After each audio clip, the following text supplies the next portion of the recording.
Ellie fell asleep before her tears stopped. I left her bedroom and stood at the head of the stairs. I knew what I needed. I needed to get drunk.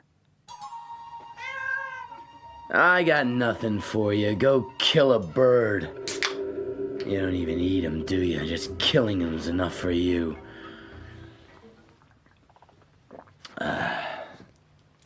To my son, my late son, Gage William Creed, who might have been an artist or an Olympic swimmer, the goddamn president of the United States. Hey, Frankencat, good Lord! Has anyone ever buried a person up there? Louis, no! Whoever would? When are you gonna do it, Louis, my man? When are you gonna take Gage up to the woods? Never.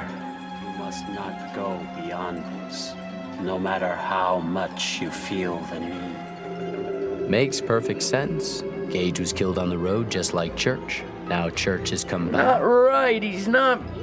What, Ellie? Church smells funny. He's not Church anymore. Okay, he's a bit ripe. He kills a few birds. A few birds, jeez. Ellie still loves him. He's still part of the family. No, I won't go down that road. That's insanity. There is more power here than you can understand. It is old and always restless. Remember this. God can do anything.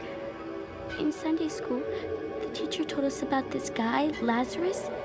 He was dead, and Jesus brought him back to life. Yeah, Lou. But would it work?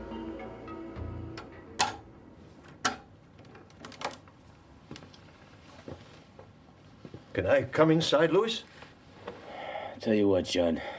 It's very late, and I've just drunk a pile of beer. Yeah, I can smell it. You gonna let me in or not? Oh, since you put it like that.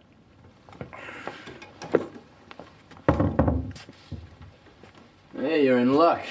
Still a few left. Right. Thanks. Okay. What are you doing over here at midnight on the morning my son gets buried? You're a good friend, Judd, but this is pushing it. Sit down, Louis.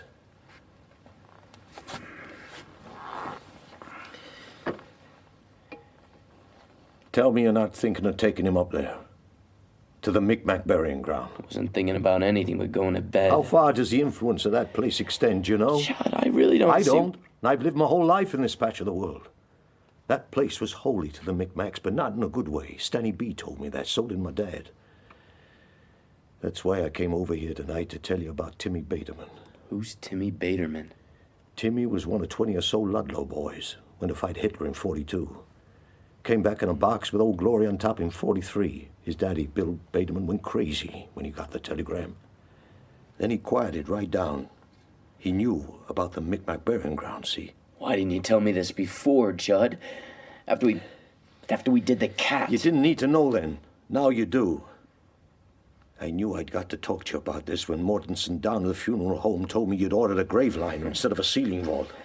You've been snooping on me, Judd. I'm sorry for that. You once told me your uncle was an undertaker, said you worked for him one summer. So what? So you know it takes a crane and a gang of navvies to open a ceiling vault, but a grave liner, one guy with a pick and shovel could do it, if he was determined. Judd, it's late. I'm drunk and my heart aches. If you have to tell me a story, then tell it. Just get it over with. Timmy Baterman was shot dead on the road to Rome on July 15th, 1943. His body was shipped home 2 days later and put onto a mystery train with a dozen others. Mystery train? That's what they called those funeral trains. This one went all over the state. Bangor, Derry, Orrington, finally Ludlow, where Bill Baterman was waiting. Timmy was buried in Pleasant View Cemetery 2 days later with full military honors. Half of Ludlow was there. That would be July 22nd. 4 days after that, Marjorie Washburn, the mailwoman in those days, saw Timmy walking along the Peterson Road. Marge went straight back to the post office, tossed a bag of undelivered mail across George Anson's desk. Marge? What's the matter? You look as white as a bone. I don't want to talk about it. Are you sick? I said I don't want to talk about it. She didn't either. Not till 20 years had passed, and she was dying. I knew he was dead. Hell, I'd been to his funeral. Then there he was, walking, lurching up the Peterson Road. Dead pale, eyes like raisins in bread dough, wearing an old army greatcoat, though it must have been 90 in the shade. I saw a ghost that day. Pretty soon, others saw Timmy. Mrs. Stratton was one. She had a house on the Peterson Road. She'd play her jazz records for you and throw a little party if you had a $10 bill that wasn't working too hard. She saw Timmy from her porch. He stood there at the edge of the road, hands dangling, chin pushed out. My heart was going like 60. I was too scared to move. Then he turned and looked at me, and his eyes, they were like dusty marbles, and he grinned. Still got your jazz records, Mrs. Stratton? 'Cause I wouldn't mind cutting a rug with you. Maybe this very night. Mrs. Stratton went inside, didn't come out for a week, by which time it was all over. You saw him, didn't you? Yeah, I saw him. What was he like?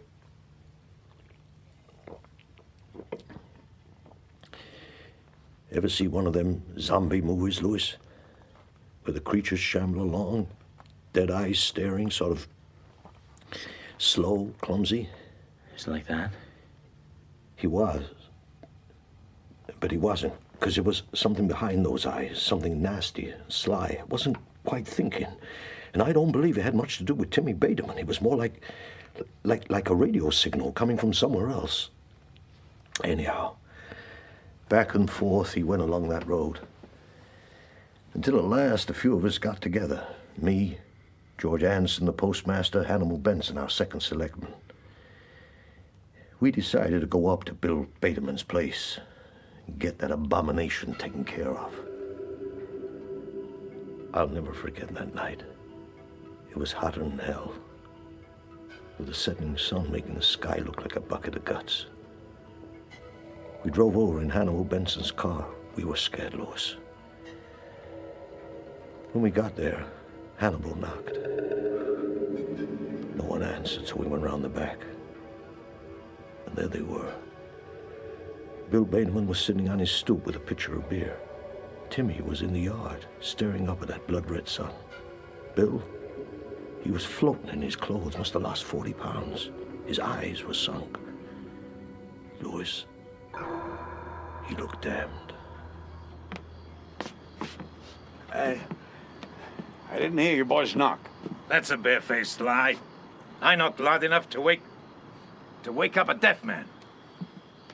Bill, I heard your boy was killed over in Italy. Well, that was a mistake. The War Department don't think so. You see him standing right over there, don't you? So who'd you reckon was in that coffin you had buried out at Pleasant View? Damned if I know.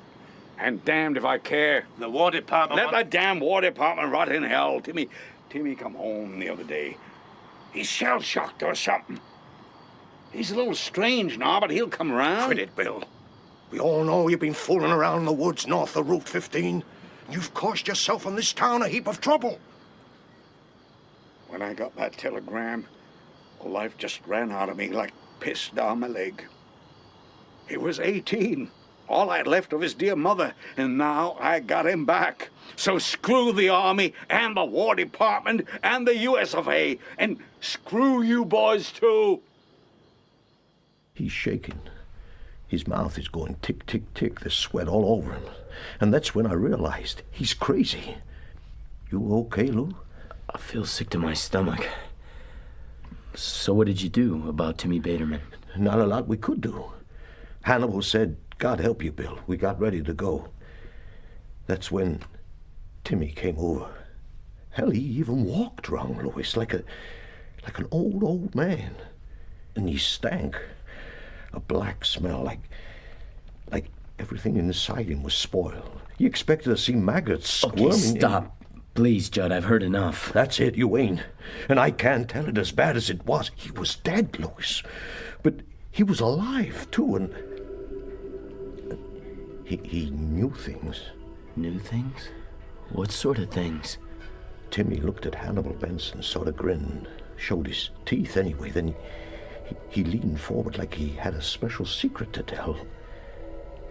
Hannibal couldn't move. He was like a raccoon caught in headlights.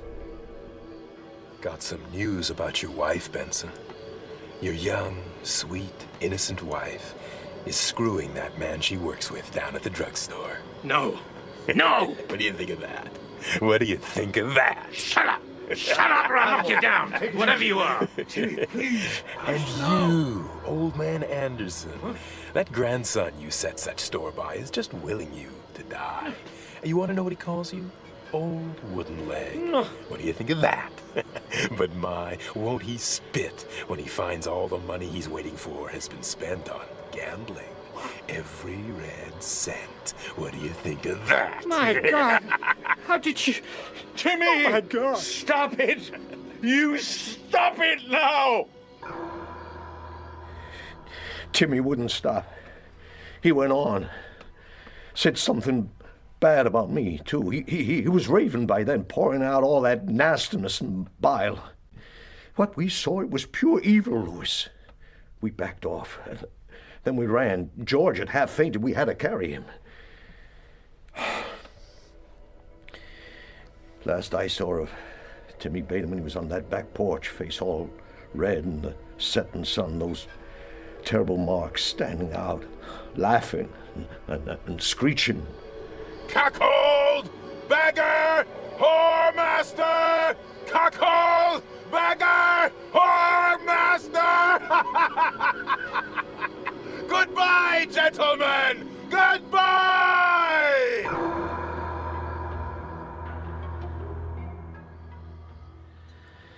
Those things Timmy said, were they true?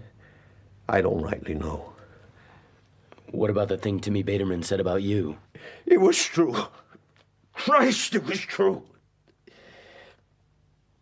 I used to go to a whorehouse in Bangor sometimes. I just get the urge, the compulsion. Norma wouldn't have left me if she'd known, but something in her would have died forever. Something dear and sweet. Take it easy, Judd. Timmy told us the bad. Only the bad. God knows, Lou, we've all got some of that in us. But there was good in those men, too. It showed us the bad because it was bad, and it knew we hated it. Timmy Baterman had been a nice, ordinary kid, but what we saw that night, that was a monster, Louis. And the Micmacs would have known what it was. And what's that? Something touched by the Wendigo. So how did it all come out? There was a fire at the Baterman place 2 nights later, burned flat. They both burned up? They burned, yeah. But they was dead beforehand. Timmy was shot twice in the chest with Bill Baterman's old Colt, which they found in Bill's hand. Seemed like Bill killed his boy, spread the kerosene around, then flicked a match, ate the barrel of his .45. Oh, jeez. They were both well charred, but the county medical examiner said it looked like Timmy had been dead 2 or 3 weeks. The Micmacs didn't make that place the way it is, Louis. It was there when they came here, maybe 2,000 years ago. Now they're gone. It's there still, and someday will be gone. The evil will go on. So why'd you take me there, Judd? I was too weak to resist. The place has power.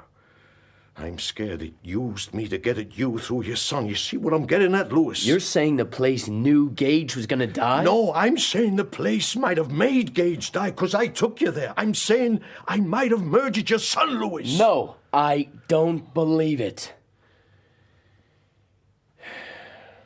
Well, the hour's late, Louis. I've talked 9 times more than I meant to.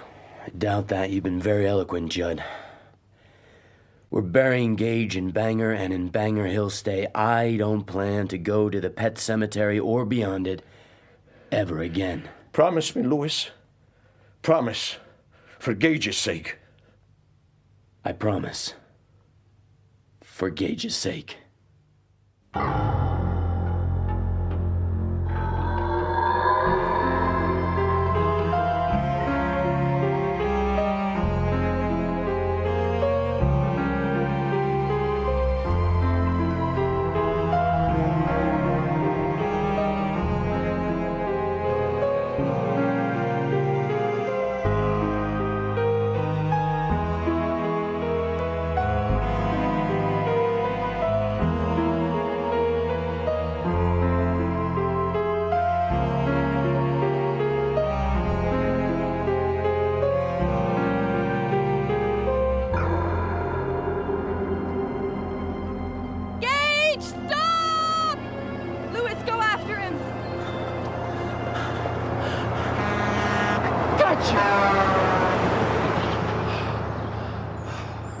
Gage, you must never run in the road. Never. Happy birthday to you. Happy birthday to you. 7 years old already? I can hardly believe it. Seems like only yesterday he was in diapers. Okay, Gage. Take a big breath. Take your starting positions. When did he get so tall? State swimming champion, scholarship to Johns Hopkins, and through it all, he's still the same sweet Gage.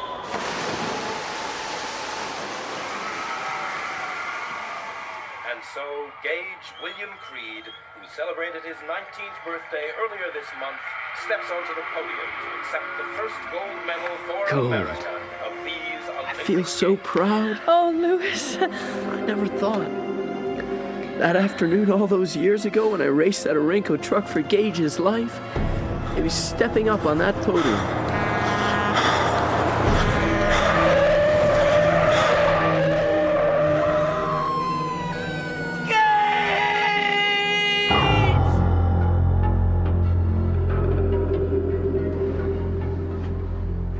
Birthdays, no college, no Olympics, no Gage.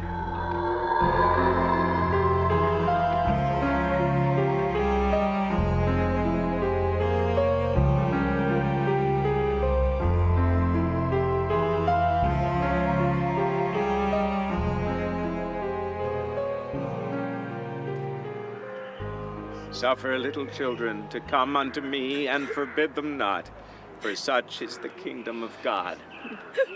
We buried Gage at 2 o'clock that afternoon with a short graveside service. My father-in-law stood opposite me across the grave, avoiding my eyes. He looked utterly lost, and more like a wino than ever. Now let us all bow our heads for a moment of silent prayer. It takes a crane and a gang of navvies to open a ceiling vault, but a grave liner, one guy with a pick and shovel could do it, if he was determined. No, I won't think of that.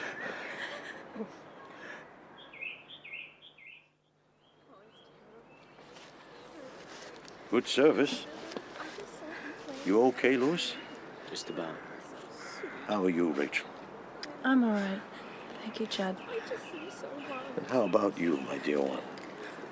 How are you getting along? I'm fine, thank you, Mr. Crandall. Can I see that photo you got there, Ellie? Please? All right. Must have been darn hard work for you, pulling that sled. I can see Gage liked it, though, didn't he? Yes, he did. He liked it a lot. Judd, please. No, Rachel, let it be. I'd pull him, and he'd laugh and laugh. Then we'd go inside, and Mommy would fix us some cocoa. Remember that, Mommy? Yes. I bet that was a good time, all right. Here. You keep this safe. Your little brother may be dead now, Ellie, but you still got your good memories of him. Yes, I have. I loved Gage, Mr. Crandall. I know you did, my dear. See you back at the house. At the gathering afterwards, Rachel broke down only once, and her mother was there to comfort her. Ellie did the rounds with a tray of canapes, the photo of Gage tucked firmly under her arm. That evening, clouds rolled in, and a strong west wind started to blow. Rachel was in the kitchen stacking the dishwasher.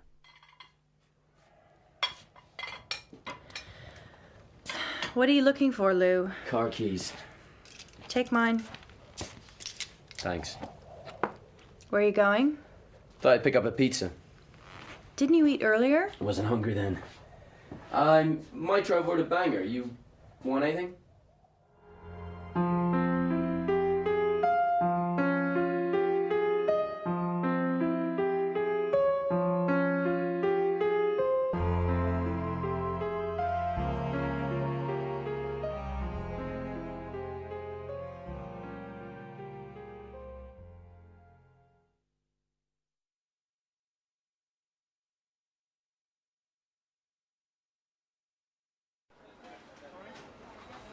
One pepperoni with mushrooms. Any side orders with that, Doc?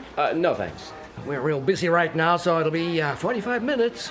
Okay for you? Yeah, sure. I'll come back around 9. Doc, I saw in the paper about your little boy. I'm real sorry. As I left the pizzeria, it suddenly occurred to me that I was in walking distance of Pleasant View, where Gage was buried. I had time to kill. All these little plots in their neat, regular rows. Real estate for sale. One-room apartments. No headstone yet. Just a neat rectangle of bare earth. With Gage underneath it. It's dark. The gate's unlocked. You could easily come back here with a pick and shovel. Oh, yeah, and be charged with vandalism, grave robbing, lose my job? You're talking about jobs?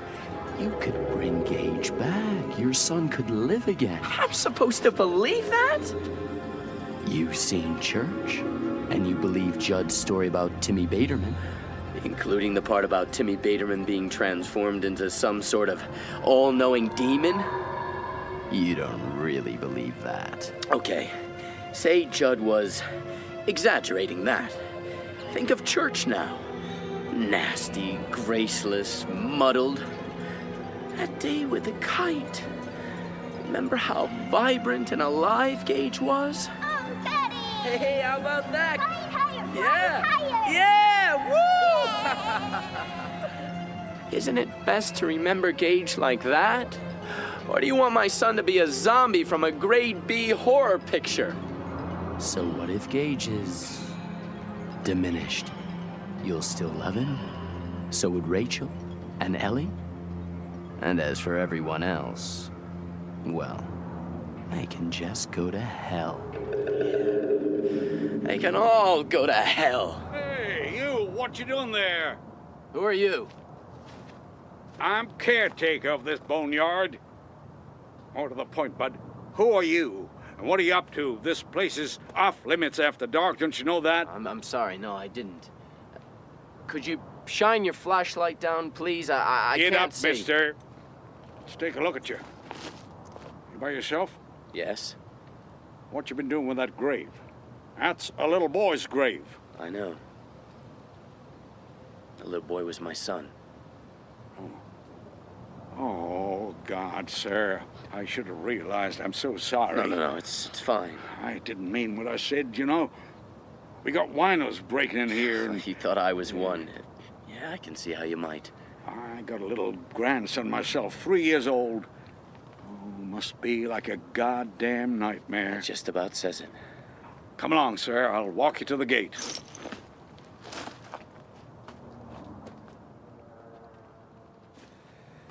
So, what time you punch out of here?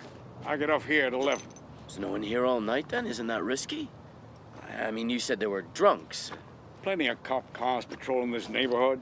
They keep an eye on things. Oh, good. That's good. Don't you worry, sir. Your little boy rests safely here till the end of time.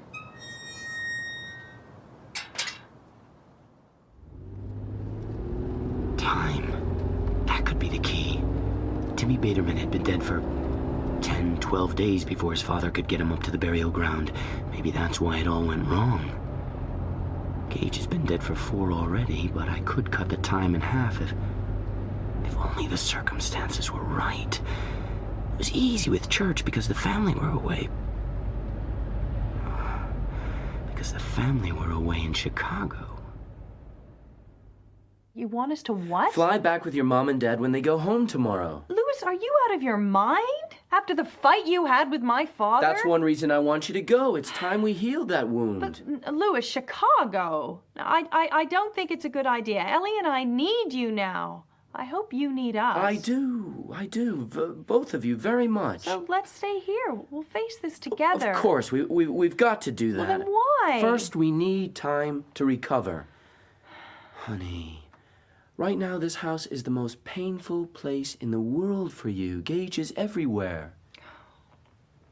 You're right. It hits me all the time. I moved the couch while you were out. I thought cleaning would take my mind off things. There were 4 of Gage's little matchbox cars under there. They were waiting for him to come back and play with them. Oh, Louis. Would you hold me? Please? That's what I mean. That's exactly what I mean. If only we could get him back. Louis, I'd watch him better. I swear. Oh, I read in the paper that he tried to commit suicide. Who did? The truck driver. He tried to hang himself in his garage. Too bad he failed. Oh, no, the paper said he was in deep shock and depression. Oh, yeah, but it'll pass when some judge gives him a slap on the wrist fine. No, it's weird, Louis. He wasn't drunk or on drugs. He'd never been caught speeding before. He said when he got to Ludlow, he just felt like putting the pedal to the metal. He didn't even know why. There is more power here than you can understand. I'm saying the place might have made Gage die because I took him there. Louis, are you okay? Fine. You look feverish, like you're coming down with you something. and Ellie shouldn't be in this house, Rachel. Not another day. Call your mom and dad. Do it now. I'll follow you in 3 days, 4 at the most. Why not come with us? I need to find someone to cover for me. Louis. What? What are you hiding? Hiding? I don't know what you mean. Don't you? No, I don't.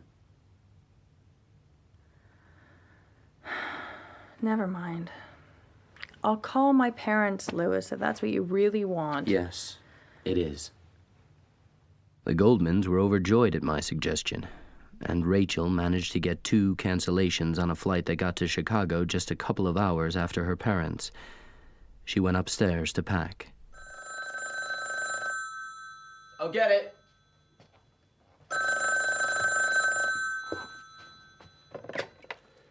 Louis Creed. Louis, this is Irwin. I'll call Rachel. No, I phoned to talk to you, Louis. Dory wanted me to call and apologize, and I guess I want to apologize too. There's no need. What I did at the funeral home was shameful. Well, Mr. Goldman, that was an emotional day for all of us. It was a terrible day. Thanks to me, a stupid, pig-headed old man. I hurt my daughter when she needed my help. I hurt you Mr. when you were Goldman, supporting... please. There's no need. Rachel probably told you we had another daughter. Zelda. Yes, she told me about Zelda. It was so difficult. Most of all for Rachel, I think. She was there when Zelda died. I heard about that. But it was hard for Dory and me, too. Dory almost had a breakdown. Did she? And ever since, we've clung to Rachel, tried to protect her, to make up for not being there. Please, Mr. Goldman, Irwin, no more. Please, I can't take any more. Let me apologize, Louis, please. That's what I called to do. Suddenly I had this great idea. I'd let Gage lie in his Pleasant View grave. Instead of opening a door that had closed, I'd lock it and throw away the key. I'd do exactly what I told Rachel I was going to do. Tidy up here, then fly to Chicago. Spend summer there with Rachel and Ellie. In mid-August, we'd come home and start afresh. Begin weaving our lives again from new thread. Would you help me shut the lid? Let's hope it doesn't spring open in the baggage hold. I'll take it downstairs. Louis, What? Are you sure there's nothing you want to tell me? God's sake, hon. What do you think I'm gonna do? Creep off to a bordello, join the circus? What? I don't know, but this feels wrong. It's like you're trying to get rid of us. Rachel, that's ridiculous. You were never a good liar, Lou. Why would I lie? Ellie dreamed you were dead last night. Did she? She woke up crying. I went to her. She dreamed you were sitting at the kitchen table. Your eyes were open, but she knew you were dead. She said she could hear fire engines and smell burning. Steve Masterton was screaming. Her brother just died, all right? It's normal to dream that I other worked that family out for members... myself, but the way she told it, it was like a prophecy. Or maybe you had to be there. Yeah, maybe so. Come with us, Louis. I'm afraid. I've been having dreams of my own. About what? Zelda. She's coming to get me. She engaged for letting them both die. Rachel, that's just... I know, just a dream. Take this suitcase down and come to bed with me, Louis. Keep the dreams away, if you can.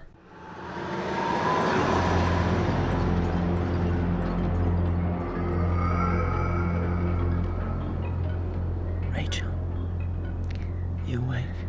Yeah. Remember that scare we had with Gage when he was 9 months old? Oh, God, yeah. The CAT scan. And that terrible wait in the hospital. I remember the whole thing like it was yesterday. Why? Well, if things had turned out differently, if it hadn't been a false alarm, could you still have loved him? What a weird question, Louis. No, could you? Yes, of course. I'd have loved Gage no matter what. Even if he was retarded? Damaged? Yeah. Louis, why are you asking me this now? I guess I was just thinking about Zelda. Let's go to sleep. You gotta be up early to catch that plane. I'll check the bags. Okay, hon. So, Ellie, you think you're gonna have a good time in Chicago? No. No, why not? Well, last night I dreamed we were at Gage's funeral, and the funeral man opened his coffin and it was empty. Then I was at home and I looked in Gage's bed, and that was empty too. But there was dirt in it. Well, they're just dreams, Ellie. Just dreams. I wish you were coming with us, or that we were staying here. Can we stay, Daddy, please? I don't want to go to Grandma and Granddad's. I just want to go home. Please, Daddy, please. It's only for a little while, Ellie. I've got things to do here. Then I'll be with you, and we'll all be together. As I left the airport, I knew for the first time with absolute certainty that I was going to go through with it. I was going to resurrect my son. I drove across the Penobscot Bridge into Brewer and parked outside Watson's Hardware. Can I help you, sir? I'd like a flashlight, biggest you've got, and something to hood it with. Oh, gonna jacklight a few deer tonight. I've got a septic tank to dig up. Seems I'm in violation of the zoning ordinances. If I'm caught, it'll mean a hefty fine. I see. You could hood this with a piece of felt. Poke a hole in it. It'll cut down the beam. Can you sell me the felt? Sure. I also need a pick and a shovel, 4 yards of rope, and a canvas tarpaulin, say 8 by 8. It wouldn't be dark for hours, but I couldn't go home in case I met Judd. If he saw I was alone, he'd be suspicious. So I drove back to Bangor and checked into a motor lodge not far from the Pleasant View Cemetery. No luggage, Mr. Cobain? Oh, I've got luggage. Right now it's on the plane to New York. Damn baggage handlers. Oh, no. As I lay back on the bed in that anonymous motel room, I felt unplugged from everyone and everything that was dear and familiar to me. Family, friends, work. I closed my eyes, and the faces loomed. Rachel, Judd, Ellie, Steve. And suddenly a bizarre thought struck me. Before I saw any of those faces again, I would see the face of my son. Oh, Gage. Help me. It's Gage. Ellie, wake up. Come on. Mommy's here. He's alive. Ellie? Got the knife from Daddy's bag. Ellie. I can do, ma'am? No, I don't think so. She's just having a bad dream. Don't let him get Daddy. Hey. Don't let him get Daddy. Ellie, it's okay. You're with me. Come on, you're on the plane. We'll soon be in Chicago. You're safe, Ellie. Oh, Ellie, you're safe. I lay there and went over the plan in my mind. I studied it from all angles. Okay. Tonight, sometime after 11, I break into Pleasant View Cemetery and dig up the grave. I raise the grave liner, remove Gage's body from his coffin, wrap it in the tarp, and drive home and take a long walk in the woods. What about after, when Gage comes back? He returns. A little slow, maybe. He might be okay, just as he was. It's possible. But still Gage, your son, Ellie's brother. But what if some sort of monster comes back? What then? And you'll make a diagnosis. You're a doctor, for God's sake. You'll judge your ability to reintegrate Gage into the family based on what you see over, say, 24 hours. Yeah, and if I don't like what I see, if Gage comes back like Timmy Baterman, then you'll kill him. Kill Gage! It wouldn't be Gage. It'd be like destroying a rat-carrying plague. You'll give him, a shot of morphine. Take the body back to Pleasant View, rebury it, fly out to Chicago. No one will ever know. But it won't be like that. You know it won't. Gage will still be Gage. Suppose that's true. Gage passes his exam. What then? You'll leave Ludlow together, empty every bank account you have, fly somewhere. Florida, maybe. Check into a motel. Then you'll call Rachel. For God's sake, Lewis, what are you doing in Orlando? Don't ask. Just bring Ellie and come. Now, this minute. You'll be waiting in the motel room. Rachel and Ellie will arrive in a rented car. Lewis, are you there? Daddy, we're here. You'll bring Gage to the door, throw it open, and... But no matter how hard I tried, I couldn't imagine what came next. So I went over the plan one more time. Do you feel better now, honey? Not really. Ellie, what's wrong? Can you tell me? I don't know, but something's wrong. Something with Daddy. It was in my dream. About Gage. Or was it church? Tell me about your dream. I was in the Pet Sematary. Pack Scout took me there. He said Daddy was going to go there and something terrible would happen. You dreamed someone named Pack Scout took you to the Pet Sematary? He said that was his name, and... What? He said he was sent to warn, but he couldn't interfere. He was helping Daddy because they were together when Oh, Mommy, I can't remember. Oh, Ellie, I'm sure Daddy is fine. I think you dreamed about the Pet Sematary because you're thinking about Gage. Do you feel any better now? No, I'm scared. Aren't you scared, Mommy? Come on. Let's go and find Grandma and Grandad. She looks so pale, poor dear. It's nervous exhaustion. He was wearing shorts. Who was, honey? Pack Scout. He was wearing jogging shorts. He was just a freshman, Victor Pascal, jogging on campus in a car plowed into... Pack Scout. Ellie, the man in your dream, did he tell you his first name? Mommy, are you all Did right? he tell you his first name? Yes, Victor. His name was Victor. Mommy, Did you dream him too? Not Let go of your bags. Pascal, Ellie, Pascal. Pascal, that's it. What's going on here? I don't know. Rachel, what is it? Is something the matter with Ellie? No, it's not Ellie, Dad. It's Louis, I think. Something's wrong or something's going to be wrong. Would you stay with Ellie? I've got to call home. Come on, Louis. Come on. Rachel, who's this Pascal Ellie keeps talking It was the about? student who was killed last year on Louis's first day. How does Ellie know about it? She doesn't. Not from us, anyway. I kept it from her.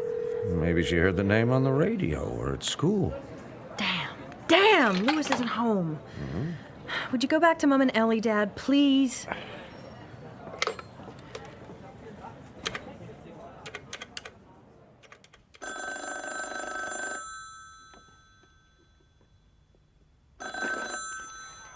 Judd Crandall speaking. Judd, have you seen Louis today? Can't say I have, Rachel. Why do you ask? No, it may be nothing, but Ellie had a dream on the plane. Plane? Rachel, where are you? Chicago. Ellie and I came back with my parents. Louis didn't go with you? He's going to join us later. Was it his idea that you should leave? Yes. Oh. Yes, it was, Judd. What's wrong? Something is wrong, isn't it? Judd, tell me, please. First, you tell me about your daughter's dream.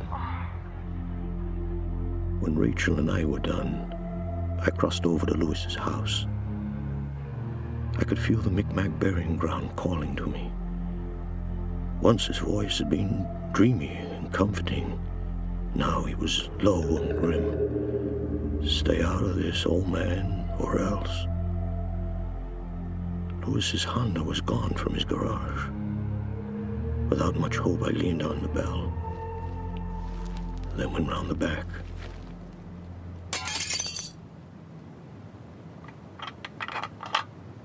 How about that? World's oldest burglar. Louis?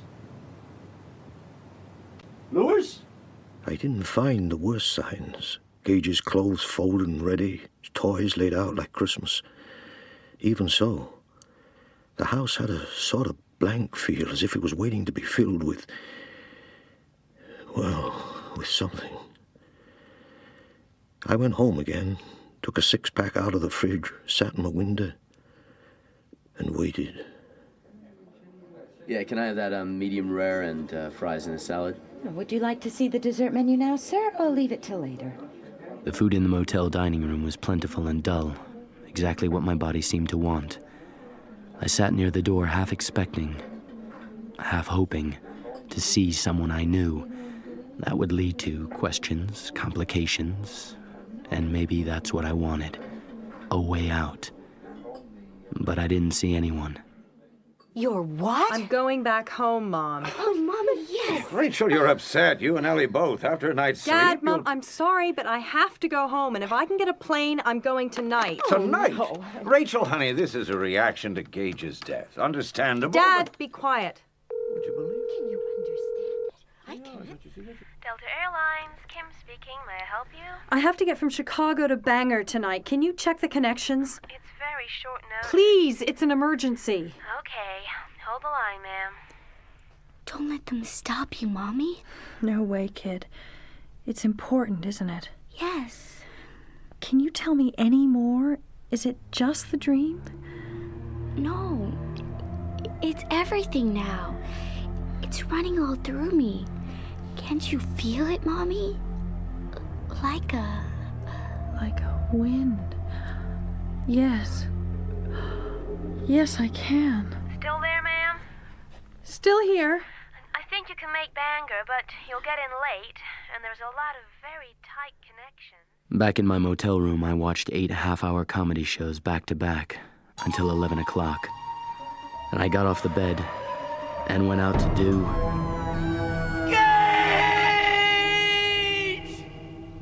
what I guess I'd been fated to do from that very first moment.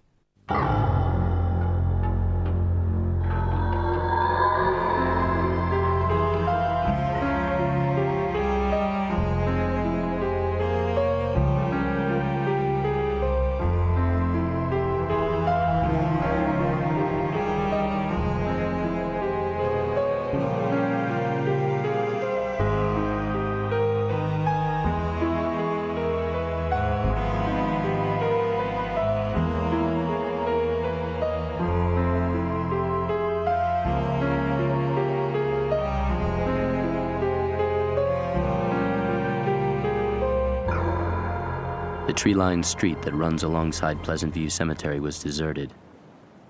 I parked my car in a wing of darkness between two street lamps and got my tools out of the trunk. I looked around, then tossed the heavy canvas roll over the fence. Headlights.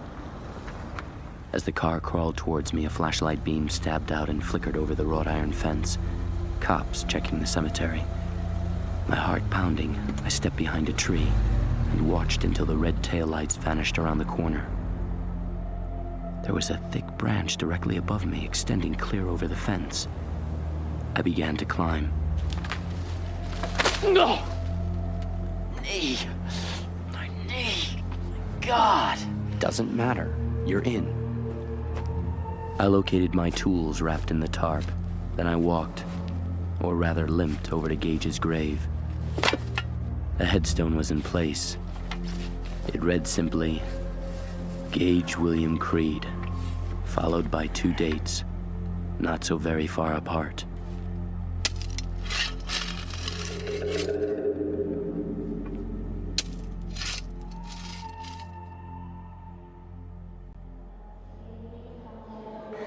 It's my flight. Take it. Oh, I'm sorry, ma'am. Portland flight's gone. Gone. It's gone. It rolled out onto the runway 3 minutes ago. If it's any consolation, ma'am, you made a hell of a good try. God. Oh, no. Oh. Seems like you really have to be in Portland, huh? Bangor. Changing planes in Portland. Why not rent a car and drive to Bangor? You'd be there by morning. I'd recommend a hotel, but if ever I saw a lady who looked like she really had to be somewhere... I'm that lady. Thanks.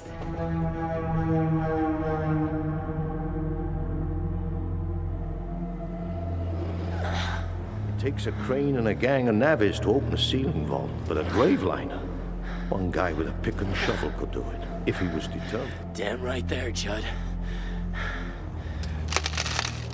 And there was the coffin.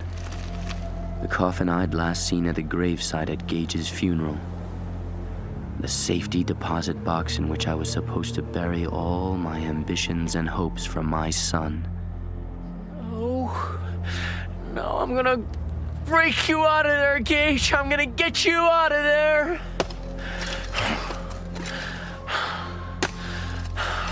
Whoa, what are you doing? Get a grip. Smash the catches with the spade. Open the lid. Gently. It's Gage in that box. God. His head is gone. No, that's impossible. Look again. Look again. It was some kind of moss, growing on Gage's skin, so dark it looked black. Gently, I used my handkerchief to wipe it off. Gage, I'm gonna take you out of there now, okay? It'll be all right. I swear, Gage, this will end soon. I love you, son. Daddy loves you. I've no idea how long I sat there rocking my son in my arms. Eventually, I got up, laid Gage on the tarpaulin, wrapped it around him, and bound it with tape. Then I threw the grave liner into the hole and shoveled back the dirt. When Gage's grave looked more or less as it had before, I slung the tools over my shoulder, lifted the stiff canvas roll gently in my aching arms, and went to find a way out.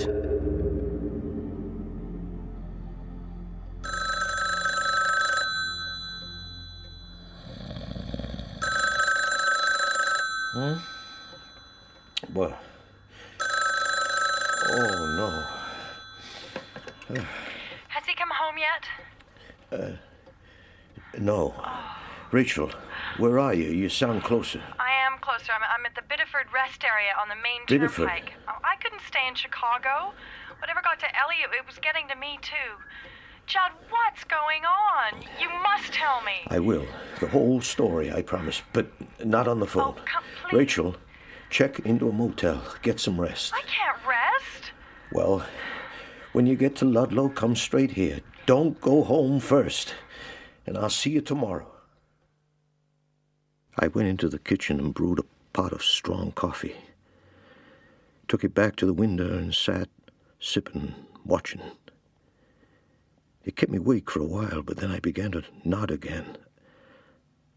I fought it hard, but I could feel the power of the Micmac burying ground sending me to sleep, hypnotizing me. Because Lewis was coming back, and he wanted me out of the game.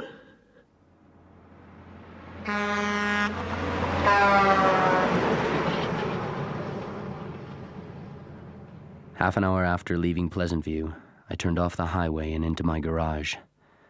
10 minutes later, I left the house carrying 2 canvas bundles, one slung over my shoulder, the other cradled in my arms. The path to the Pet Sematary glowed in the darkness. Hey, I'm not so sure this is such a good idea, Lewis. What if we get lost? Hey, come on, city girl, we won't get lost. We've got a native guide. I reached the Pet Sematary, dropped my tools, and collapsed, holding the rolled-up tarp carefully across my knees. Lucky the cat. 1986 to 1989, he was... obedient. I got up, like an old man, picked up my burdens, and walked over to the deadfall. You must not go beyond this, no matter how much you feel the need. Just follow Lewis. Don't falter, don't hold on to anything. Don't look down. I know the way, but it has to be done quick and sure.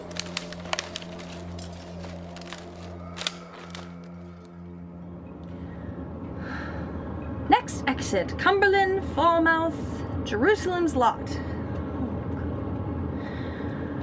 If living were a thing that might go by, the rich would live and the poor would die.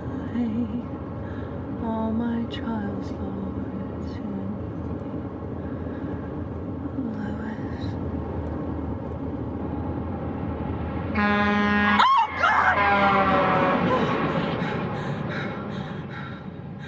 Oh, God! In some places, the path was so narrow I had to turn sideways to stop my bundle getting tangled in the brush. I seemed in the grip of a dream. Every so often, I looked down to check the body in my arms was a dead child in a tarpaulin, and not a dead cat in a green hefty bag. At last, my steps turned downward into the Little God Swamp. This is like the deadfall, Lewis. Gotta go steady and easy. Keep our heads. Mist swirled around me, glowing and pulsing like the beat of a strange heart. It's just the loons down south toward Prospect. Sound carries. Yeah, right, Judd. Just the loons. Oh my God. Oh my dear God. I fell to my knees, clutching Gage to my chest. The damp air took on a sickening smell like warm, spoiled pork. It's the great and terrible. The Wendigo. Dear God, that was the Wendigo. The creature that stalks the North Country, that can touch you and make you a cannibal. Steps here, cut into the rock. When we get to the top, we're there. A Micmac burial ground. I stood on that weird, bare, high rock swaying with exhaustion. For the first time, I saw that the cairns, every one of them, had been burst apart, as the thing buried beneath had come back to life and clawed its way out. There, Gage. Feel the power?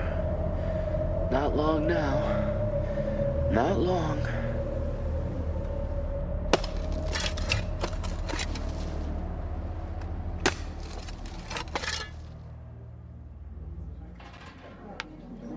Miss, could you fill it up again, please? Never knew our coffee was addictive before. You must be onto your second gallon. Where is this? You don't know where you are? No, I've been driving most of the night. I kind of lost track. You're 2 miles out of Pittsfield. So, Bangor would be 60 miles straight up the road. I don't remember walking back from the burial ground any more than I did that first time with Judd. I've got a dim memory of the deadfall, and the next thing I knew, I was in my kitchen, with Church looking at me out of those dull yellow eyes. Go on, scat! Get out of here! I just wanted to fall straight into bed, fully clothed, sleep forever, and not dream. But first I opened my black bag. There were syringes and several ampules of morphine. I snapped the bag shut, put it by the bed, and slept.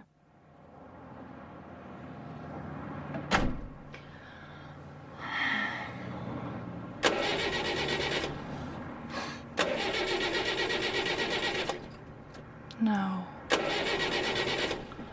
No! Just before dawn, while I was still snoring in my chair by the window, there were footsteps outside Louis's room. Slow, clumsy. A smell came with them. A stench. Even asleep, Louis tried to turn away. A shadow entered his bedroom, opened Louis's bag, tossed aside drugs, bandages, syringes, till it found what it was looking for, then held it up. Yes. So that it gleamed silver in the early morning light. Then the shadow left and came to pay me a call.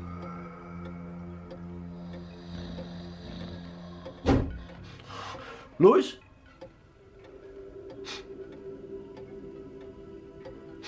Oh my God. Timmy Baterman.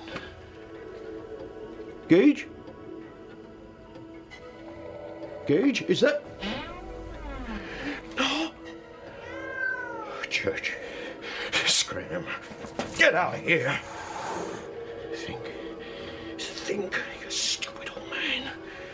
It's not too late. May have come back, but you can still kill it. A knife. You need a knife. It was then that Gage came into the room. Or what used to be Gage. Moss grew on his burying suit, fouled his white shirt. His fine blonde hair was caked with dirt. One eye stared off into space. The other was fixed on me. Hello, Judd. Come on. Come and get me, whatever you are. I've come to send your rotten old soul straight to hell. Yeah. Well, that's a place you know all about, ain't it? I've been there. I saw Noma. She's burning down there, Judd. No. Yes, because she did it with all your friends upstairs. No. In your bed. What do you think of that, Judd? You're lying. What do you think of that? What do you think of that? What do you think of that? I knew all about your whores, Judson. But you never knew you married one, did you? The biggest whore of all. What do you think of that? Stop it. Stop it, you little... Cat, get off! Ah! Now it's your turn to be it. Oh, Lord, sweet Lord. It.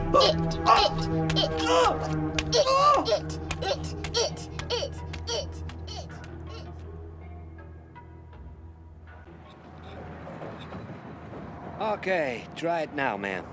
Yep. Thank you. Thank you so much. I just didn't know what I was going to do. That's nothing. The kid could have fixed it. The distributor cable was right off, but it's queer. Looks to me like someone's been messing with it. It was 5 a.m. when I turned off the interstate onto Route 15 and headed for Ludlow. The coffee had woken me up a lot. I wasn't the slightest bit dozy, but I had that crazy feeling that I was being manipulated. The cable coming off like that, holding me up just long enough. Long enough for what? signing up for something terrible to happen. Be careful, Mommy. Please, be careful. 20 minutes later, I pulled up outside that old white frame house that I'd first seen on that August day such a long, long time ago. When you get to Ludlow, come straight here. Don't go home first. Judd? Judd, are you home? Judd! I glanced down. There were muddy footprints on the porch. The tracks of small feet. Tracks that were the size of Gage's feet. I looked at them, and I suddenly felt very afraid.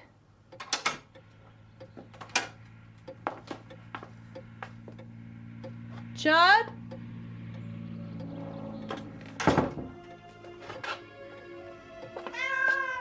Church? What are you doing in here? I backed away into a wall and a picture fell down. It was Oz the Great and Terrible. It smashed. And I ran out of the room screaming, Zelda's dead! Zelda's dead! Zelda's dead! Judd? Judd, where are you? Dreams about what? About Zelda. She's coming to get me. She and Gage for letting them both die. Judd, is that you? Judd. I finally came back for you, Rachel, like I promised. Zelda. Hello, Mommy. Gage?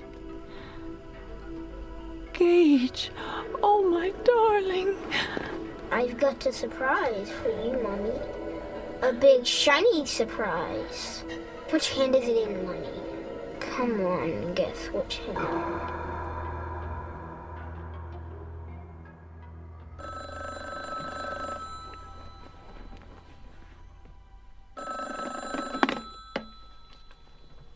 Who is it? Lewis, it's Erwin. Erwin? Your father-in-law. Lewis, are you all right? Sorry, Erwin. I've just woken up. Did Rachel make it home last night? Rachel? She should be with you by now. Isn't she there? No, she's not. Damn. She insisted on flying back. She must have missed a connection. What's the matter? It's Ellie. She had a terrible dream. We had to take her to the hospital. Oh, my God. Tracks. Small, muddy tracks. Leading to the far side of the bed. Gage had been here in the night. Lewis? Lewis, are you there? Lewis! Sorry, it's a poor line. What were you saying about Ellie? She had a bad dream. A whole series of them. She was hysterical. We had to take her to the hospital. Did they sedate her? They gave her a pill, yes. She went back to sleep. She's sleeping now. Did she say what scared her so badly? Ellie said... It gave Dory quite a turn. I can tell you she was almost hysterical herself. She said Oz, the Great and Terrible, had killed her mother. Just like that. The way Zelda used to say it. Lewis, have you told Ellie about Zelda? Lewis, are you there? Will she be all right? What did the doctor say? Delayed shock. When she wakes up, she might not remember anything. Lewis, when Rachel gets there, make her come back. And you must come with her. Your son is dead, Lewis, but your daughter is very much alive and she needs you. Yeah. Thanks, Erwin. We'll do that. Just as soon as we can. Did Ellie say anything else? Only one other thing I could make out. She said, Pascal says it's too late. I hung up the phone. Gage's tracks led to my medical bag. My scalpel was missing. I remembered the dream I'd had just before waking. It involved Judd and Rachel. They were screaming. There was a flashing blade and blood. So much blood. Across the road, I saw a strange car parked behind Judd's van. It looked like a rental. Rachel's here. Why don't you kill yourself? You've got all you need in your bag. Needles, morphine. Why don't you do it? Now. I would. But I need this for something else. Gage is still out there. When I crossed the road, I saw a church curled up on the roof of the rental car. He stretched and looked at me out of his dull, yellow eyes. Hi, Church. Want some grub? Haven't done this since med school. These days I get Steve to give me injections. Glad to see I haven't lost my touch. So Church was dead. Again. I glanced into the car as I passed. Rachel's purse and scarf were on the seat. Gage? Gage! I followed the tracks. Grave dirt left by Gage's small feet, crisscrossed by paw prints in something dark and sticky.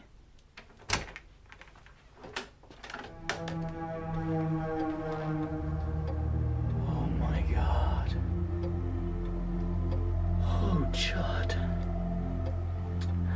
I'm sorry. I'm so sorry. Judd Crandall. Live across the road. You're the dog, ain't you? Yes. Lewis Creed. This is my wife, Rachel. My daughter, Ellie, and the kid with the bee sting is Gage. Good to know you all. I'd once seen Norma take a linen tablecloth from a drawer. I found it now and spread it over Judd's body. Tiny petals of deepest scarlet began to stain the white lawn. Gage?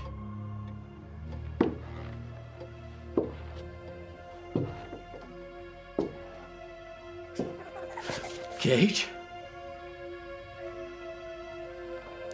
Oh my God.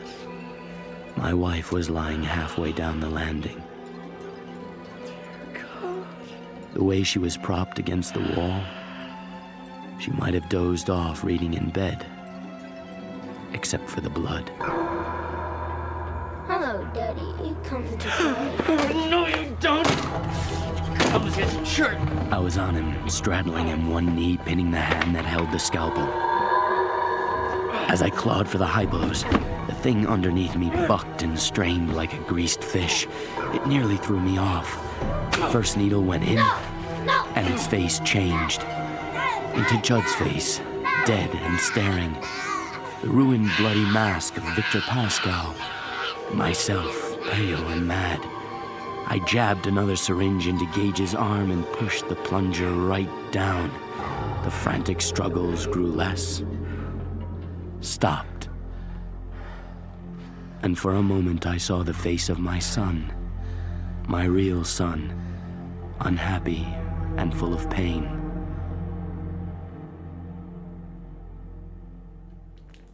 Hush, little baby, don't you cry. You know your mama was born to die. All my trials, Lord, soon be over.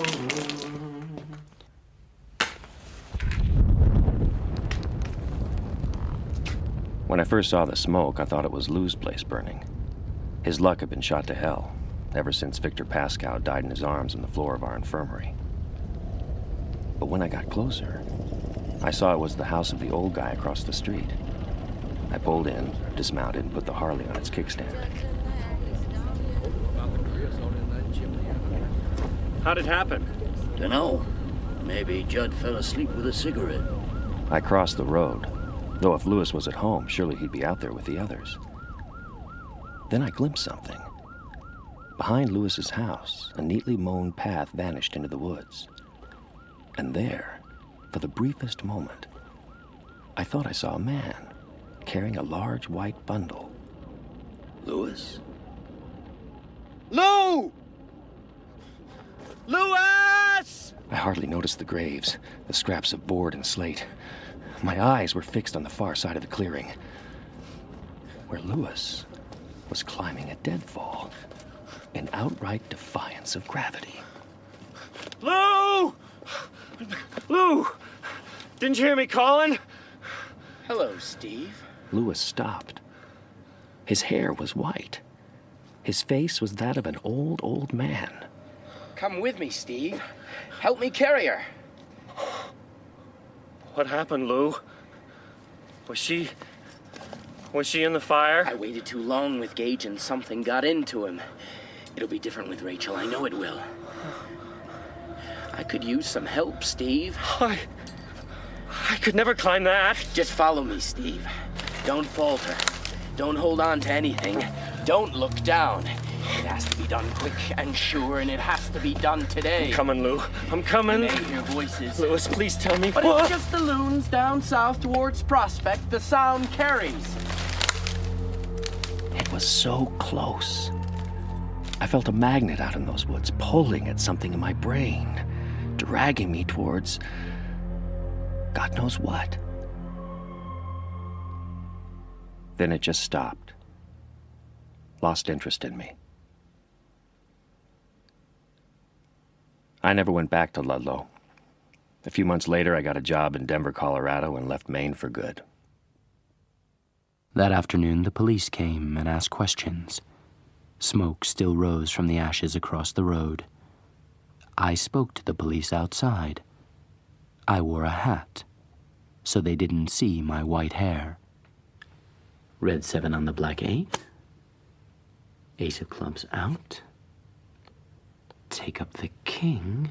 I kept my hands out of sight, too, because they were bloody and ruined. Black 8 on the red 9. Ace of hearts out. 2 of clubs. Black queen on the red king. Rachel. My darling.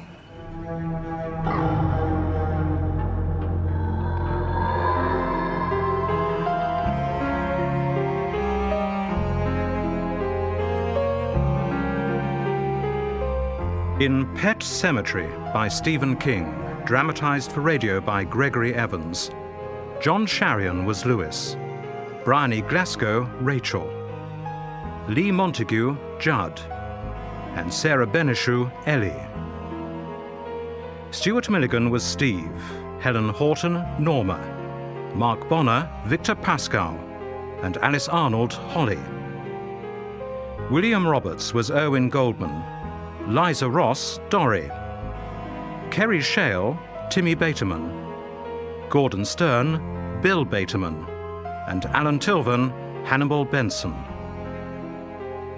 Garrick Hagan was the minister, Ewan Meredith, the undertaker, Shirley Dixon, Missy Dandridge, Colleen Prendergast, Kim, Sean Baker, George, Erin Williams, Zelda, and Percy Helm, Gage. Technical presentation was by Peter Ringrose, Lee Sperry, and Jonathan Glover, and the production assistants were Miriam Soupy and Charlotte Barker. Original music was by David Chilton and Nick Russell-Pavia. Pet Sematary was directed by Gordon House.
This has been a presentation of Simon & Schuster Audio.